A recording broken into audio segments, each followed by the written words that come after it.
Christians, toughen up. Defend your lands. I'm saying this with love. He didn't read this in a book. He grew up inside it. He went to madrasa. And he says that gives him the right to speak. What follows is not a careful academic hedge.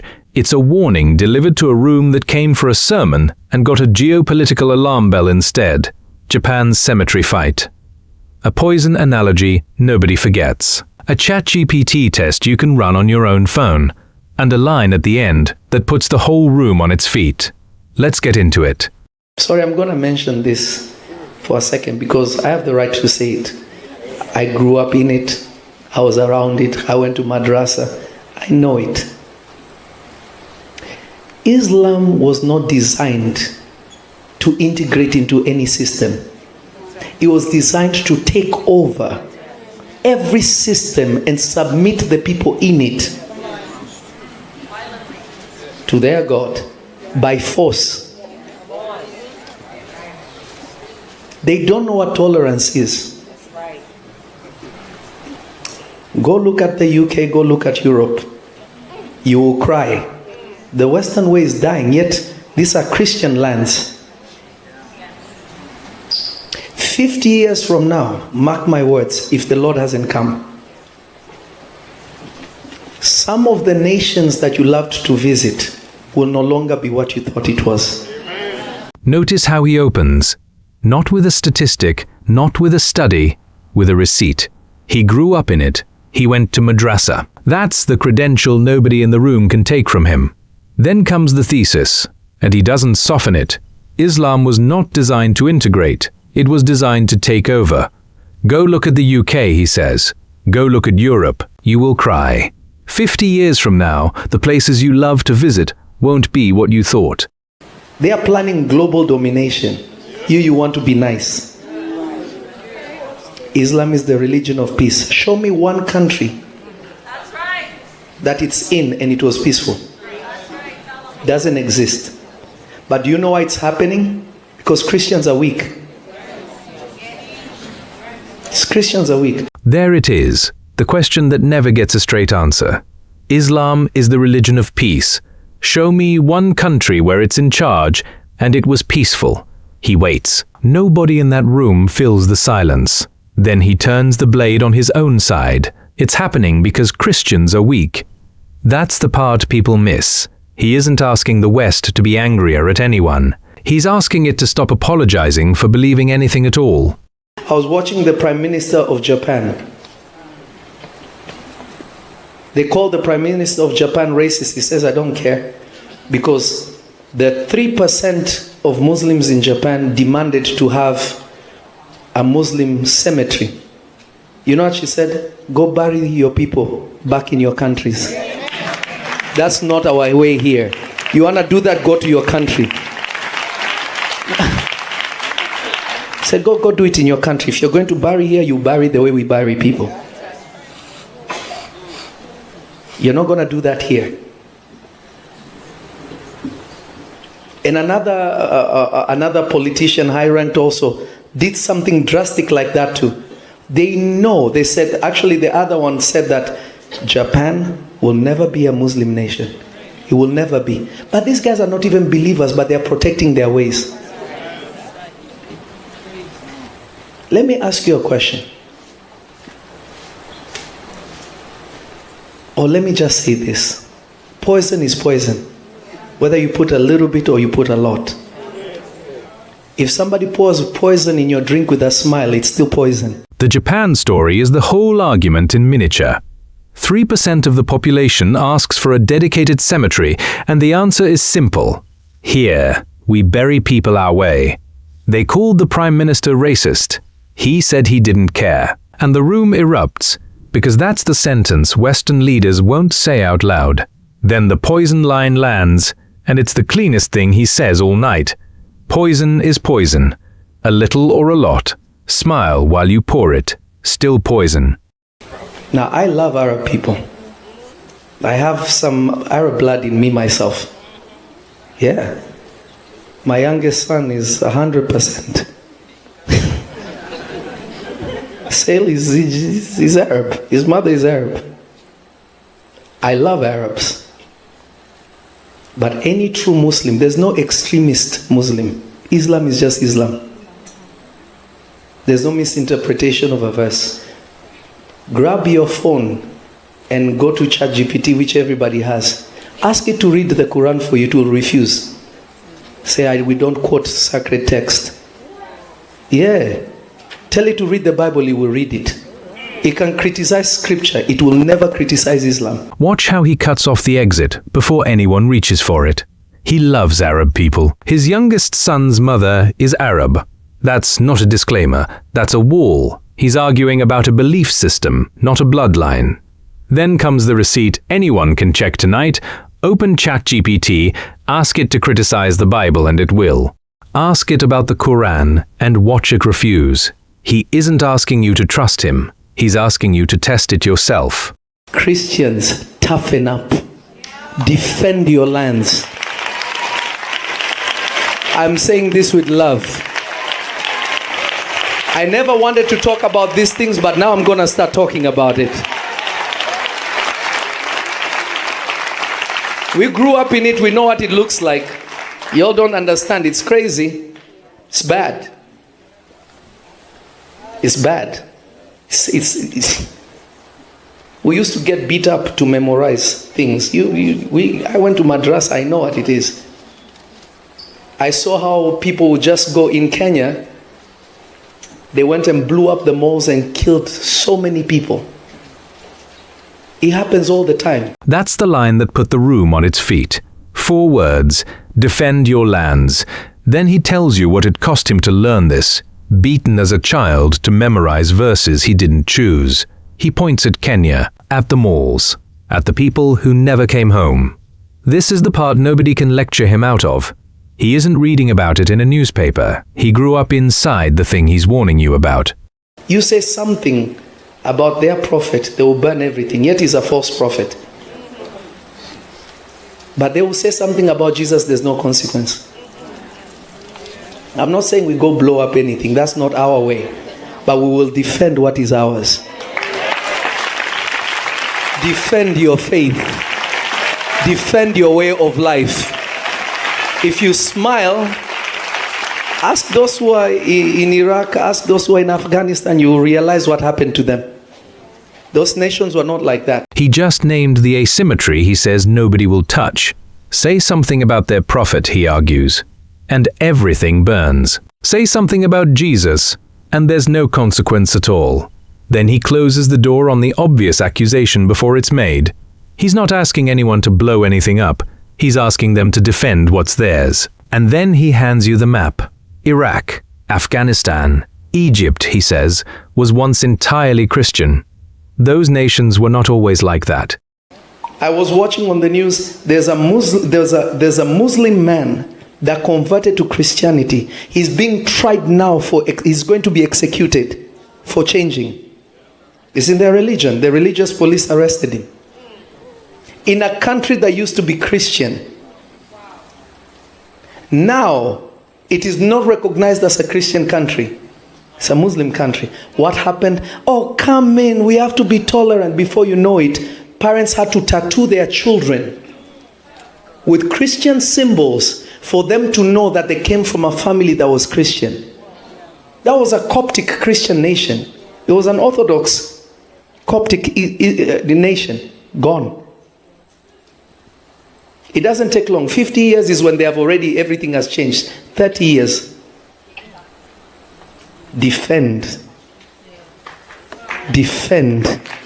And that's where he leaves it. A man on trial for changing his mind. Parents tattooing crosses on their children so somebody would know where they came from. A Coptic nation. Gone. He never hedged, never softened it, never asked permission. The room stood up anyway. 30 years, he says. Not 50. Defend. That's the whole warning, delivered by someone who says he watched it happen. And we're not done. It gets sharper from here. Black people, Islam is not for us. In fact, according to them, black people cannot go to heaven. Let me help you. I'm here to tell you the truth. One of Muhammad's slaves. The slaves he loved to trade were black people. One of them was called Bilal, who when he died, Muslims lied to people to say that he was the first black Muslim. No, he wasn't. He was forced into it. They made him make the call to prayer, not because they favored him. He was a slave. He actually asked the person who took him from the care of Muhammad and said, will you free me for the sake of Allah or keep me? And they kept him a slave. Wow. This is a reality. So when you see Nation of Islam being black people, it is deception. But let me tell you why it works. And why Christians were weak. No warm-up, no throat clearing. He opens on the story of Bilal. The version in the pamphlet is the first black Muslim. The version he tells is a slave who asked for freedom and was refused. Then he names the Nation of Islam and calls the branding a deception. Watch what his target actually is. It is a claim about history, not a group of people, and he grew up around this faith himself. That is the credential he is about to spend. They have indoctrination. That's right. They are so strongly indoctrinated that it is not about what the book says. There's something called taqiyya in Islam. Taqiyya means I can lie to you in order to get my message across. They say act weak until you become a majority, then take them over. Right now, I've been posting this because of some things that I've seen coming. The Muslim community is growing dramatically. Here's the reason why it's growing dramatically. Number one, it is the nature of people who come from other, especially the Middle East or African continent, to produce more than the Western world. Right. So for every household, you may have 1 or 2 kids. They'll have like 8 kids that are indoctrinated. He puts a name on the mechanism and defines it himself. Taqiyya, as he tells it, permission to mislead until the numbers change. Act weak until you become the majority. Then comes the sharper claim. The book itself is not the point. What matters is what gets repeated at home until it hardens. 8 kids, 1 message, every single day. He says he has been posting this because of what he sees coming. The word he lands on is indoctrination. What is an indoctrination? It's an ideology. It's a way of thinking. That's right. In America, in New York, let me show you how we are so easy. How can New York, a place where 9/11 happened, where they ran planes into the Twin Towers and shouted, Allahu Akbar, you elect a mayor with the same belief, praying in Times Square, doing time of prayer, saying Allahu Akbar, we are taking over and you can do nothing about it. You don't understand what is happening right before you. You are trying to believe. That is the loudest thing he has said so far. New York, the city where planes went into the Twin Towers, now elects a mayor, he says, shares the same belief, praying in Times Square while the traffic stops. You can call that unfair. He would say, look at the footage and tell me what changed. This is the hinge of the whole sermon. 24 years after the towers came down, he wants the city to answer for the vote it just cast. They have an ideology they live by. And you cannot fight an ideology, you cannot fight an idea with faith. You have to fight it with an idea. You cannot fight an ideology with prayer. You fight it with an ideology. Most Muslims don't even know their faith. Listen, I grew up in it. I grew up around it. Some of my good friends were Muslims. Most of them don't know their faith. If you see a Muslim telling you there is radical Islam, it's a lie. Islam is just radical. They invite you to the faith once, twice you don't do it, they could take your life. According to their religion, it's fine. It's not radical Islam, that's just what Islam is. When they take over a country, if you are Christian, you have to pay extra tax. If you can't pay tax, you either convert or die. Iran wasn't a Muslim country. Do you realize Arabic is not even Iran's country? It's not Iran's language. How did Iranians start speaking Arabic? Their symbols are Arabic. No, these guys speak Farsi. They are Persians. That's not their country, but look at what they do. That's exactly what they do. You cannot fight an ideology with prayer. That single line is the thesis of the night. He is telling a church that prayer alone does not win an argument, and that you have to bring an idea. Then he does the thing nobody expects and reaches for Iran. Persians who speak Farsi, writing in an Arabic script, a country that was not Muslim and now is. That is his proof of concept, and he lays it down in about 30 seconds. And to show you that the world does not understand this is that I was watching a video that this imam, which is a priest, was literally saying, in Washington, we have lobbyists. We have lobbyists. We are paying them to push this idea. Imagine one day 40,000 or 50,000 people are being killed in Iran. The next day, people are fighting to liberate Iran for whatever their reasons is. But let's think about the people getting ease. If these people get out of power, at least these people can figure it out. That is the hope.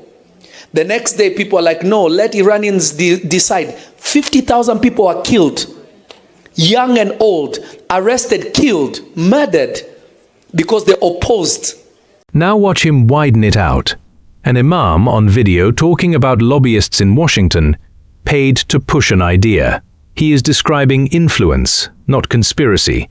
Money buys access in that town, for everybody. Then Iran again, and this time it is the dead. Tens of thousands killed for opposing a government. And the answer he keeps hearing is, let Iranians decide for themselves. He is asking why that patience only ever runs one direction. What I am teaching you, I am not teaching you to have this fantasy idea. God truly, the Lord Jesus truly, has to become an ideology. It has to be a way of life that you truly defend your scriptures. You defend your faith. Be willing to die for it. Amen. Not just shouting and making posts, but be willing. Because they are willing to do it. And they are not afraid to do it. There's this young guy who exposed Minnesota for fraud. He was in another city where some Christians were protesting, and he was there, and Muslims pulled up with cars, and some had weapons ready to kill them because they heard that they were burning the Quran. How many times have they burnt the American flag? You did nothing. How many times did they insult your Lord and you did nothing? That is the moment the room changes. He tells the story of the young man who exposed the Minnesota fraud, then the crowd that showed up armed because a Quran was burned. Then, two questions land back to back. How many times have they burnt the American flag and you did nothing? How many times did they insult your Lord and you did nothing? That is not a policy argument. That is an accusation aimed at the pews in front of him. Now, I am not calling you to be violent. That's not our way. But at the same time, we are supposed to be bold to defend our faith and defend our way. We lived in countries that we saw how this thing came in. It's usually being free and liberal that makes way for this. Tolerance. They have no tolerance for you. If their law is so good, let them go back to their countries where it is raining. Why are they coming to you? Why? Because their idea is to take over. They are not trying to simulate. The 4 Hebrew boys were in Babylon. They never changed. They held on to their faith. And God used them supernaturally. Are you bold enough? Are you bold enough to defend your faith within yourself and outside of yourself? With intelligent arguments. with intellectual speech, not just emptiness. We are not empty people. He puts the guardrail in himself. The instruction is boldness, never violence. Then comes the biggest cheer of the night. If their law is so good, let them go back to the countries where it already rules. Then he reaches for Babylon. 4 Hebrew boys who kept their faith inside an empire that owned them. That is the model on offer. He ends on intelligent arguments and intellectual speech. That is the fight this channel actually wants. The African slave trade was not started by the West. No se empezó con el oeste. It wasn't. Please hear me. Christianity had been in Africa Cristianidad ya había estado way before mucho antes the West came to Africa. del occidental. They had just discovered the faith. One of the oldest, not the oldest, but one of the oldest Christian manuscripts is found in Ethiopia. Don't you know Egypt was a Christian country? Now Egypt is no longer a Christian country. It used to be a Christian country. It used to be. Why? Because Jesus went for refuge in Egypt. It used to be a Christian country. Right now, you can't even recognize it. There was a man that was being about to be executed for leaving Islam and becoming a Christian in Egypt. Por volverse cristiano en Egipto. Yet their president is a good man. But guess what? Sharia law he can't control. They were killing so many Christians in Egypt at a certain time Matado tantos cristianos that those who are of the Christian faith tattooed their children so that they know they came from a Christian family. This is the part that gets clipped out of context. He tells a room full of believers something uncomfortable. The African slave trade did not begin with the West. Christianity was in Africa long before any European ship arrived. One of the oldest Christian manuscripts sits in Ethiopia. Egypt was a Christian country, and now it is not. Then the detail that lands hardest: families tattooing crosses on their children so somebody knows where they came from. These guys don't simulate. Stop playing games with them. It's not like that. That is why this message is important. So wherever you get influence, where God has, the place that God has designed for your influence, you should be indeed planted there so that you can change the minds, not just make people's life easy, but change the minds of people. Even those who don't believe. If we don't do that, no hacemos eso, you thought COVID was bad, creo que la pandemia fue mala. you thought the lockdowns were bad.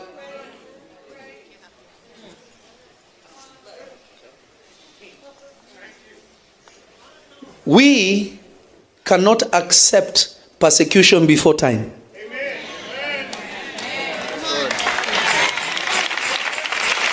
People glorify persecution not before time. No.